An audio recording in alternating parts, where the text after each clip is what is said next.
Okay mga kababayan, Chris Ulo po at welcome back po ulit dito sa ating YouTube channel. Okay nako, ito mga kababayan mga ka-analyze, pag-usapan ho natin ito. Kung nakaraan ho, itong si Engineer Bryce Hernandez ho, nagsalita, nagdawit ho rito kay Senador Joel Villanueva. Abay ngayon nagdag ho may nadagdagang hong tao na kung saan ay nagbanggit at dumidiin ho rito kay Senador Joel Villanueva na may kinalaman. Sabit ho rito sa usaping flood control issue. Meron ho kasing bagong tao na lumabas na tumitistigo ho dyan sa Senate. Ang pangalan ho ay Mendoza. Na kung saan ito raw ho si Senador Joel Villanueva ay humihirit ho ng 1 bilyon. 1 bilyong piso para sa mga proyekto. Aba, teka. Pakinggan natin ito mga kababayan at nako, mukhang baka malaglag ho kayo sa inyong kinauupuan. Pakinggan natin ito mga kababayan. Naglapag ng mga bagong impormasyon si dating engineer JP Mendoza laban kay Tess Daman.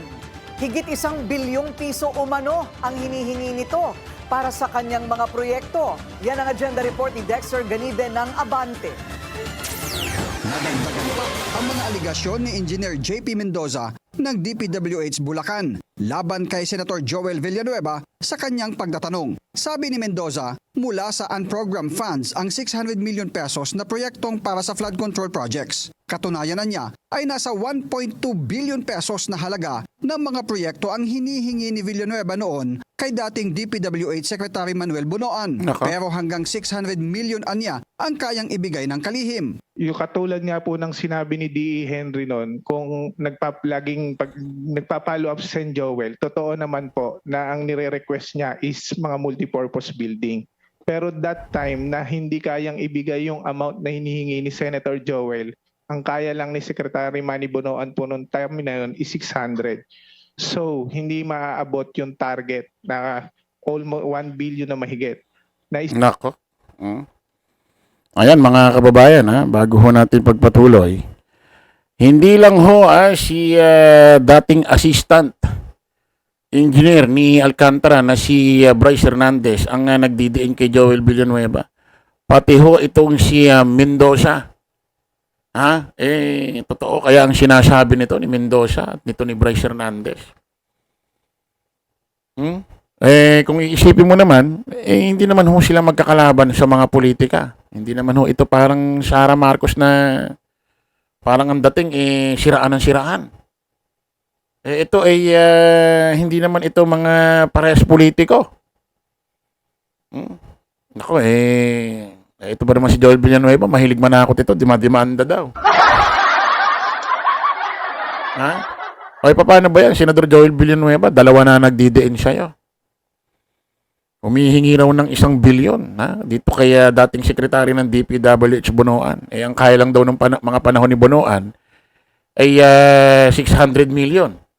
Aminin kaya ito ni Bonoan na humihingi sa kanya si Joel Villanueva kung totoo man.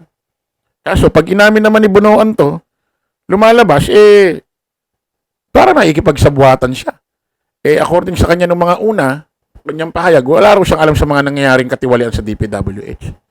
Ang gumagawa lang daw yung mga nasa baba niya. Natauhan niya. Isipin mo, taga-dyan ka, no? Wala kang alam. Samantalang si Tito Sen, hindi taga-DPWH, may mga nalaman. Si Senador Pampilo Lacson, hindi taga-DPWH, nakapag-imbestiga, may mga nalaman. Tapos ikaw wala. At ang masarap itanong nga rito kay Bonoan, mga kababayan, mula ba nung inupo ka, diyan bilang sekretary kalihim ng DPWH, hanggang ngayong nakaupo ka dyan sa Senado, meron ka na bang in-expose kahit isang kontraktor? Or meron ka na bang in-expose kahit sa isang distrito, lugar ng isang probinsya na merong ghost project doon at merong substandard na proyekto doon? Meron ka na bang in-expose na gano'n? Bilang transparency dahil ahensya kayo ng gobyerno. Kahit hindi napapanahon, meron ka na ba in-expose? Kasi kung wala kahit isa, magmula nung inupo kang bilang kalihim sekretary ng DPWH, nakakapagtaka. Kahit isa wala ka malang na-expose. Wala ka nalaman. Samantalang si Pangulong Bongbong may nalaman, hindi taga dyan. Si Pampilo Lacson may nalaman, hindi taga dyan. Senadora Tito Sen may nalaman, hindi taga dyan. Tapos ikaw ang pinuno, wala kang alam kahit ano. Aba, inutil ka, sir. Ikaw ang nakatunghay dyan sa mga tao mo. Ikaw ang nasa pinakamataas, wala kang alam. Sira pala tuktok mo eh. Tuloy natin. Naisipan po ni D. Henry na i-convert sa flood control yung 600 million Nako. na which is kinuhanan po ng 25% yung mga kontraktor para ang maging total is 150 million. Pinakita rin ni Mendoza ang listahan ng mga proyekto para kay Senator Villanueva. Pero mariing pinabulaanan ni Villanueva ang aligasyon ni Mendoza at hindi pa niya siya miyembro ng Commission on Appointments noong 2022. Mr. Alcantara. Mr. Alcantara, same question that I asked Secretary Bonoan's Regional Director Tolentino. Was there a time na I asked or I nominated flood control program sa inyo? Wala po, Your Honor. Ever since po. Ever since, wala. Di na nahinga ni... Di na nahinga ni Bono.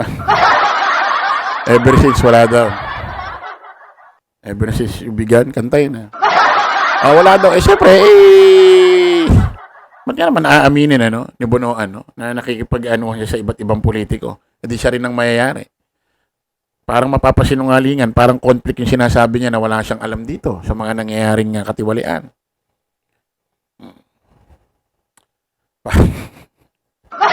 Nakakatawa, no? Isip mo, tanongin siya ni Joel Villanueva na, meron ba tinanong sa inyo, ganyan-ganyan? Wala po, Your Honor. Ever since, wala ho. Matindi, ano? Parang aso lang, ha? Parang aso lang, no? Yung amo, nagagis ng bola, tapos tumakbo yung aso, kinagat yung bola, tapos binalik sa amo. Parang gano'n, no? Parang turuan ba? Kumbaga sa kalapati, batcher, no? Nagis mo.